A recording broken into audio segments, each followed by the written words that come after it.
Hi అండి. మీ Vantalakka curries ఈరోజు super టేస్టీగా సండే విలాగ్ తీశాను నేను. మినప్ప రొట్టి వేసి సూపర్ టేస్టీగా కాంబినేషన్ నేను దొండకాయ పచ్చడి కూడా చేస్తున్నాను.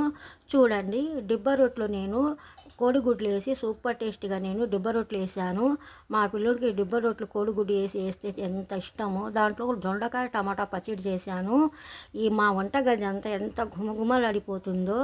కోడిగుడ్డు ఆమ్లెట్ వేసి నేను సూపర్గా దిబ్బ రొట్టెలు వేసేసాను కదా, ఎంత టేస్ట్గా బాగుందంట మా పిల్లోడు అన్నాడు. ప్లేట్లో మాత్రం నేను కోడిగుడ్లు మాత్రం లైన్గా పెట్టుకున్నాను, కానీ కొంచెం పగిలినాయి. అప్పుడు ఏం చేశానంటే చాకు తీసుకుని కోడిగుడ్లన్నీ కొట్టేసి నేను పగలగొట్టేసి ప్లేట్లు వేసుకుని కొంచెం కొంచెం అట్ల మీద వేసి నేను మంచిగా కాల్చేసాను. చూడండి ఎంత జ్యూసీగా మెత్తగా ఉన్నాయో. రవ్వ బొంబాయి రవ్వ కూడా కలిపాను దాంట్లో. బొంబాయి రవ్వ, ఒక గ్లాస్ బియ్యం, ఒక అరకిలో దాకా నేను మినపగుళ్ళు వేసుకున్నాను. సూపర్ టేస్టీగా దిబ్బ రొట్టెలు వేస్తున్నాను. ఆ దిబ్బ రొట్టెలు అంటే లావుగా గట్టిగా ఉండవు, మెత్తగా ఉంటాయి, భలే బాగుంటాయి. చూడండి, తగినంత నేను నూనె వేసుకుని మంచిగా సూపర్గా కాల్చుకుంటున్నాను. మీరు మాత్రం తప్పకుండా ట్రై చేయండి. ఇవి సండే విలాగ్లో నేను మాత్రం ఈరోజు స్పెషల్గా నేను ఫిష్ తీసుకొద్దాం అనుకున్నాను, కానీ వద్దు, చికెన్ తీసుకొచ్చుకోవాలని మా పిల్లలు అన్నారు. చికెన్ తీసుకొచ్చారు. చికెన్ కూడా మా ఊళ్ళోనే పెట్టారు. ఈసారి కొత్తగా ఒక షాప్ పెట్టేశారు కదా, చికెన్ మంచిగా కట్ చేసి ఇచ్చేశారు. చిన్న చిన్న ముక్కలు ఒక నీటుగా కట్ చేసి ఇచ్చారు. అందుకోసం నేను శుభ్రంగా దాని మీద తొక్కలు ఇవన్నీ ఉంటాయి కదా, అవన్నీ నీటుగా తీస్తున్నాను. చూడండి, చికెన్లో మాత్రం ఒక్కొక్క ముక్క వేరేగా తీసుకుని నీటుగా పరిశుభ్రంగా చేసుకుంటున్నాను. ఎందుకంటే దాని మీద కొంచెం ఏదో పిచ్చి పిచ్చి కండల్లాగా తోలులాగా అలా ఉంటాయి కదా, అంతా నీటుగా తీసేస్తున్నాను. ఇలా ఈ చికెన్ ఫ్రై మాత్రం సూపర్గా చేస్తాను. ఈరోజు మాత్రం టమాటా పప్పుచారు చేస్తున్నాను. టమాటా పప్పుచారు కూడా సూపర్గా చేస్తాను ఫ్రెండ్స్, చాలా బాగుంటుంది. అందుకోసం నేను టమాటా పప్పుచారుకి నేను 3 టమాటాలు వేసుకుని 3 పచ్చిమిర్చి వేసుకుని ఒక్క గిద్దన్నర దాకా నేను పప్పు వేసుకున్నాను. చూడండి, ఆ టమాటాలు మాత్రం నేను కట్ చేసుకోకుండానే వేసుకుంటాను. నా ఇష్టం, నా స్టైల్ లాగుంటుందిగా, అలా నాకు ఎలా వండుకోవాలంటే ఆ స్టైల్లో వండేస్తాను నేను. చూడండి, తగినంత నేను పసుపు వేసుకుంటున్నాను. నేను పప్పు చారులో అయినా టమాటా పప్పులు అయినా మాత్రం నేను సాంబార్ కారమే వాడతాను. తగినంత సాంబార్ కారం వేసుకుని కుక్కర్ మూత పెట్టేస్తున్నాను. కొంచెం హై మీద కొంచెం లో మీద 4 విజిల్లు వచ్చేదాకా నేను పప్పు ఉడకబెట్టుకుంటాను. ఇప్పుడు చికెన్ అంతా సూపర్గా నీటుగా వాష్ చేసుకుని వచ్చేసాను. నీటుగా జన్ని బుట్టలు పెట్టి నీస్ వాటర్ అంతా పోయేదాకా పెట్టుకుని నేను ఆ చికెన్ అంతా తీసుకొచ్చి ఒక పెద్ద ప్లేట్లో వేసుకున్నాను. ఇప్పుడు చూడండి, చికెన్ ఎలా మ్యాగ్నేట్ చేసుకుంటాను చూడండి. తగినంత నేను సాల్ట్ వేసుకుంటున్నాను.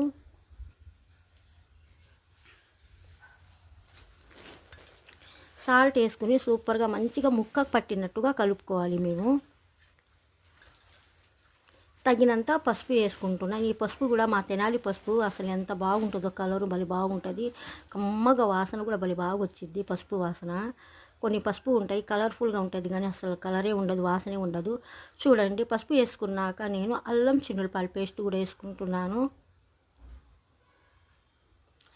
అల్లం చిన్నులపాయల పేస్ట్ ఏంటంటే చికెన్కి ఒక్కొక్క స్టైల్గా మేము చేసుకోవచ్చు. కొన్ని చికెన్లో వచ్చి మేము అల్లం చిన్నులపాయల పేస్టు ఫ్రై చేసుకోవచ్చు, కానీ అంతా అవడం నేను అంతా కలిపేసుకుంటున్నాను. చూడండి, పెరుగు వేసుకున్నాను, లైట్గా కొంచెం పులుపుగా పెరుగు వేసుకున్నాను. ఇప్పుడు నేను కారం వేసుకుంటున్నాను. కారం కూడా మన టేస్ట్ బట్టి నేను వేసుకోవాలి. ఎక్కువ వేసుకోవాలనుకుంటే ఎక్కువగా వేసుకోవచ్చు. ఒక మైల్డ్గా ఒక టేస్ట్గా రావాలనుకుంటే కొంచెం కారం తక్కువ వేసుకుంటే టేస్ట్ ఎక్కువ వచ్చింది. చూడండి, కారం వేసుకుని అంత మంచిగా. ఇప్పుడు చూడండి, ఒక 4 నేను నిమ్మకాయలు తీసుకున్నాను. నిమ్మకాయలు లెమన్ జ్యూస్ అంతా మా అమ్మాయి తీసేది. ఇప్పుడు చూడండి, 4 నిమ్మకాయల చెక్కలు తీసుకుని వేసుకుంటున్నాను. ఎందుకంటే 4 నిమ్మకాయలు కూడా సైజు కొంచెం తక్కువ ఉంది. ఎండాకాలం కదా, నిమ్మకాయలు కొంచెం డిమాండ్ ఎక్కువ ఉంది. మార్కెట్లో అయితే ఎంత డిమాండ్ ఉందో నిమ్మకాయలకి. కానీ నేను మాత్రం యూట్యూబ్ కోసం ప్రతిదీ కూడా నేను కొంచెం కొనుక్కొని వచ్చి పెట్టుకుంటాను, దాచి పెట్టుకుంటాను ఇంట్లో ఫ్రిడ్జ్లో. నిమ్మకాయలు లెమన్ జ్యూస్ అంతా వేసినాక తందూరి చికెన్ మసాలా పొడి వేసుకుంటున్నాను. గరం మసాలా, ధనియాల మసాలా పౌడర్ అంతా వేసుకుంటున్నాను. చూడండి, దాంట్లో నేను చాక్ మసాలా కూడా వేసాను ఫ్రెండ్. దాంట్లో అంతా వేసుకుని ఒక గిన్నెలు పెట్టుకున్నాను నేను. ఇప్పుడు నేను కొంచెం లైట్గా టేస్ట్ ఉప్పు చూశాను సైడ్లో బ్యాక్గ్రౌండ్లో, కానీ నాకు కొంచెం సప్పదనం అనిపించింది. ఇప్పుడే మేము చికెన్ కలిపేటప్పుడు ఉప్పు కూడా కరెక్ట్గా టేస్ట్ చూసుకుంటే అప్పుడు మనకు బాగుంటుంది. అందుకోసం నేను టేస్ట్ చూసుకుంటూ లైట్‌గా కొంచెం సప్పగా అనిపించింది.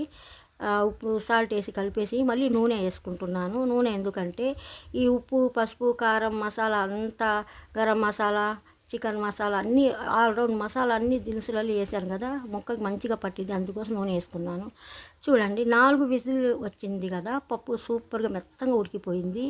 ఇప్పుడు ఆవిరి వచ్చేస్తుంది. నేను పప్పు మాత్రం కింద కూర్చొని మెత్తేస్తున్నాను. ఇప్పుడు నేను మాత్రం ఒక 75 గ్రాముల దాకా చింతపండు తీసుకున్నాను. మంచిగా నానబెట్టుకున్నాను చింతపండు. చూడండి ఎంత మంచిగా నానిపోయిందో. చింతపండు పులుసు అంతా వేసుకున్నాక నేను రాళ్ళు ఉప్పు వేసుకుంటున్నాను. రాళ్ళు ఉప్పు వేసుకున్నాక ఇప్పుడు కొత్తిమీర వేసుకుంటున్నాను. కొత్తిమీర తర్వాత ఉల్లిపాయ ముక్కలు, పెద్ద పెద్ద ముక్కలు, కొంచెం ఫోన్లో చిన్నగానే కనిపిస్తున్నాయి. ఫ్రెష్ మా చెట్టు కరివేపాకు వేసుకుంటున్నాను. చూడండి జీలకర్ర మాత్రం ఒక స్పూన్ తీసుకున్నాను. మంచిగా 2 చేతులు వేసి నలిపేసి వేసుకోవాలా. అప్పుడు మాకు పప్పుచారు గుమగుమలాడి భలే కమ్మటి వాసన వచ్చిద్ది.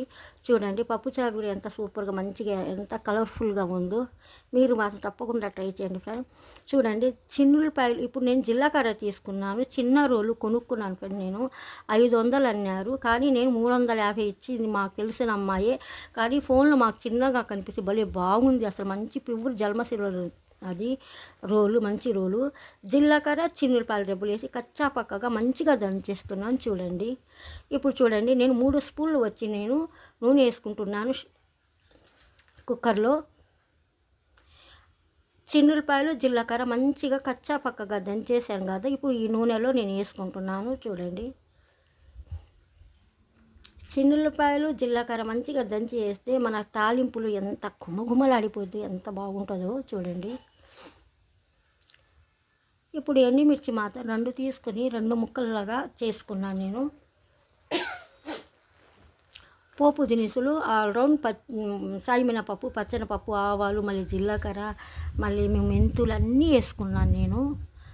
అవన్నీ వేసుకున్నాక ఇప్పుడు ఒక ఉల్లిపాయ తీసుకుని సన్నగా కట్ చేసుకుని మంచిగా లైట్గా బ్రౌన్ కలర్ వచ్చేదాకా ఫ్రై చేసుకోవాలి. హై మీద, లో మీద పెట్టి నేను ఫ్రై చేసుకుంటున్నాను. ఇప్పుడు ఫ్రెష్గా మా చెట్టు కరివేపాకు వేసుకుంటున్నాను. చూడండి ఆ కరివేపాకు కూడా చిటపటలాడినట్టుగా మంచిగా కరకరలాడినట్టుగా ఫ్రై చేసుకోవాలి. అప్పుడు మాకు పోపు చాలా టేస్ట్ వచ్చిద్ది. చూడండి పప్పుచారు సూపర్గా మంచిగా మరిగిపోతుంది అక్కడ. ఇప్పుడు నేను తాలింపు వేసుకున్నాను. ఆ తాలింపు అంతా నేను వేస్తున్నాను. పెద్ద గుంట గరిటె తీసుకుని వేసుకుంటున్నాను. నా వంటలన్నీ సూపర్గా ఉంటాయి ఫ్రెండ్. చూసేవాళ్ళు తప్పకుండా నా ఛానల్కి సబ్స్క్రైబ్ చేయండి ఫ్రెండ్. లైక్ చేస్తుండండి, షేర్ చేస్తుండండి మీ వంటలక్క కర్రీ ఛానల్కి. చూడండి పోపు సూపర్గా ఒక పొయ్యి మీద వచ్చి నేను రైస్ పెట్టేసాను కదా, అది కూడా దగ్గరగా ఉడకటానికి వచ్చింది. 2 మెతుకులు పట్టుకుని నేను చూసుకుంటున్నాను. కొంచెం నాకు ఇంకా కొంచెం పొలుగ్గా అనిపించింది, మళ్ళీ ఉడకబెట్టుకుంటున్నాను. ఈ వైపు చూస్తుంటే పప్పుచారు మంచిగా మరుగుతుంది. నేను అన్నం కూడా వంచలేదు, అన్నం దమ్ అయిపోయింది. చూడండి లాస్ట్ ఫైనల్ నేను కొత్తిమీర వేసుకుంటున్నాను. పప్పుచారులో, టమాటా పప్పుచారులో సూపర్గా గుమగుమలాడిపోతుంది. ఇప్పుడు మంచిగా మరగబెట్టుకుంటున్నాను. ఒక్క నిమిషం దాకా మేము కొత్తిమీర వేసుకున్నాక 1 నిమిషం దాకా హై మీద పెట్టి మరగబెట్టుకుని ఇంకా స్టవ్ ఆఫ్ చేసేస్తాను నేను. చూడండి మంచిగా మరిగిపోయింది. కొత్తిమీర వేసుకున్నాను కదా 1 నిమిషం దాకా. ఇప్పుడు నేను స్టవ్ ఆఫ్ చేసేసాను. చూడండి నేను కడాయి పొయ్యి మీద పెట్టేసాను. నేను ఇప్పుడు నూనె వేసుకుంటున్నాను. ఒక 2 నిమిషాల దాకా హై మీద పెట్టి నూనె మంచిగా మరగబెట్టుకుంటున్నాను. ఇప్పుడు ఆల్ రౌండ్ అన్ని దినుసులన్నీ సూపర్గా వేసుకొని చికెన్ నేను మ్యారినేట్ చేసుకున్నాను కదా, మంచిగా చేత్తో మళ్ళీ కలిపేసాను. ఇప్పుడు నూనె కూడా కడాయిలో మంచిగా మరిగిపోయి ఉంది కదా, నేను చికెన్ ముక్కలన్నీ వేసుకుంటున్నాను. చూడండి కొన్ని వేసుకోవాలా, కొంచెం కొంచెం ఫ్రై చేసుకుంటే చికెన్ ఈజీగా ఫ్రై అయ్యిద్ది ఫ్రెండ్. ఒక్కొక్క చికెన్ ఒక్కొక్క స్టైల్లో ఫ్రై చేసుకోవాలి. మా ఎలా తినాలనుకుంటామో, ఎలా టేస్ట్ ఉంటుందో ఒక్కొక్క చికెన్లోనే వచ్చి ఫ్రైలోని ఎన్నో వెరైటీలు ఉన్నాయి. చూడండి నేను టమాటా పప్పు చారుకి ఈ కాంబినేషన్ సెలెక్షన్ చేసుకున్నాను ఈరోజు. ఇంకా నెక్స్ట్ సారి వచ్చేది ఇంకొక చికెన్ ఫ్రై, అది కూడా గమనించండి. ఆ ఫ్రై కూడా ఒక వెరైటీగా ఉంటుంది, చూస్తుండండి. చూడండి ఉప్పు, పసుపు, కారం, మసాలాలు అన్నీ సూపర్గా నేను చాక్ మసాలా కూడా వేసేసాను కదా దాంట్లో. నేను యూట్యూబ్ కోసం అన్నీ పెట్టుకుంటాను ఫ్రెండ్, కొంచెం కొంచెం దాచి పెట్టుకుంటాను నేను. చూడండి, ఇప్పుడు చూడండి, వేడి వేడిగా పప్పుచారు నేను గిన్నెలో తీసేసాను. వేడి వేడిగా రైస్ చూడండి ఆవిర్లు వచ్చేస్తున్నాయి. ఒక ప్లేట్లో వేసుకుంటున్నాను. నాకు అంత అసలు ఫ్లూ అవన్నీ లేవు ఫ్రెండ్, కిందే పెట్టుకోవాలి. ఇసుకేస్తుంది నాకు ఇంట్లో అసలు పద్దాక కింద కూర్చోవాలంటే. చూడండి, మంచిగా కరకరలాడినట్టుగా నేను చికెన్ ఫ్రై చేశాను. ఫ్రెష్గా మా చెట్టు కరివేపాకు తీసుకొచ్చి తుంచి వేసుకుంటున్నాను. దీంట్లో పచ్చిమిర్చి కూడా వేసుకోవచ్చు, కరకరలాడినట్టుగా ఫ్రై చేసుకోవచ్చు. కానీ మా పిల్లలు అన్నారు, వద్దమ్మా ఆల్రెడీ కారం ఎక్కువ ఉంది, ఇంకా పచ్చిమిర్చి వేయబాక అన్నారు. అందుకోసం నేను పచ్చిమిర్చి తీసేసాను. చూడండి, మీకు ఇష్టమైతే పచ్చిమిర్చి మాత్రం లైట్గా కొంచెం కట్ చేసుకుని అట్టా చికెన్ ఫ్రై చేసినప్పుడే దాంట్లో వేసుకోండి. తినే ఇష్టం ఉన్న వాళ్ళైతే ఆ పచ్చిమిర్చి కూడా తినవచ్చు. చూడండి, చికెన్ ఫ్రై ఎంత కలర్ఫుల్గా సూపర్గా ఉందో.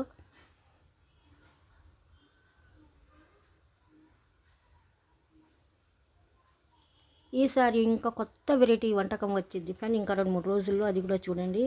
చూడండి, ఇప్పుడు నేను ప్లేటు గార్నిష్ చేసుకుంటున్నాను. వేడి వేడి రైస్ వేసుకున్నాను, వేడి వేడి చికెన్ ఫ్రై, ఒకవైపు టమాటా పప్పుచారు. సూపర్గా నేను ప్లేట్ గార్నిష్ చేసుకుంటున్నాను. చూసేవాళ్ళు తప్పకుండా నా ఛానల్కి లైక్ చేయండి ఫ్రెండ్స్, షేర్ చేయండి. మీ వంటలక్క కర్రీ ఛానల్లో సూపర్ వంటకాలు వస్తుంటాయి మీకోసం.